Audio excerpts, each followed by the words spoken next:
New at 5, a convicted killer walks free 40 years after he was charged with brutally murdering a 16-year-old girl in Pinellas County.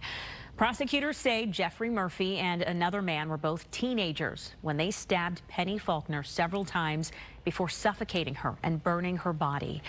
Murphy got life in prison without parole, but changes to the law and how juveniles are sentenced led to the moment today when he was freed.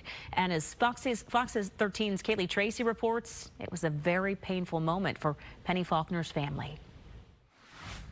John Faulkner watched in the courtroom Thursday as his sister's killer walked free. It's a very trying time. It brings back a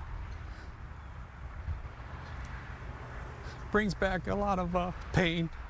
In 1983, Jeffrey Murphy and David Croft were convicted of stabbing and suffocating 16-year-old Penny Faulkner. Her body was found near Park Street and 54th Avenue North in Pinellas County, partially burned. It was a brutal end to a life full of dreams. She had been entered into the Pinellas County vocational program to be a hairstylist, and she was the first kid from special ed to ever be accepted into that vocational program. So she had hopes and aspirations and dreams just like everybody else. Murphy and Croft were both 17 at the time, juveniles tried as adults. Both were sentenced to life in prison, but the law has changed since 1983. The courts created a new requirement to look at juveniles charged and convicted as an adult when they're sentenced to life in prison.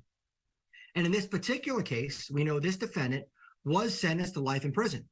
And as a juvenile, he was sentenced to life at 17. In 2012, the Supreme Court said sentencing juveniles to life sentences without parole is cruel and unusual punishment. In such cases, defendants are entitled to a resentencing hearing and a review of their cases every 25 years. In Murphy's review hearing, the defense's expert witness testified that he was rehabilitated and fit to be released. The lower court judge said no, but it was overturned on appeal based on the expert's testimony. Anthony Rickman, a defense attorney not affiliated with the case, says the appellate court can but doesn't have to consider statements from the victim's family. Really, the only standard is rehabilitation and fitness to enter society.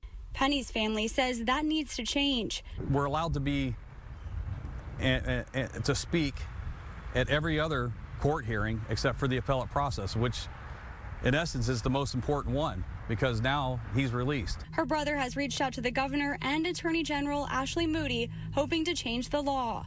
And we'll fight for you every step of the way. Kaylee Tracy, Fox 13 News. Murphy is now staying at a nonprofit in Jacksonville that reintroduces convicted felons to society.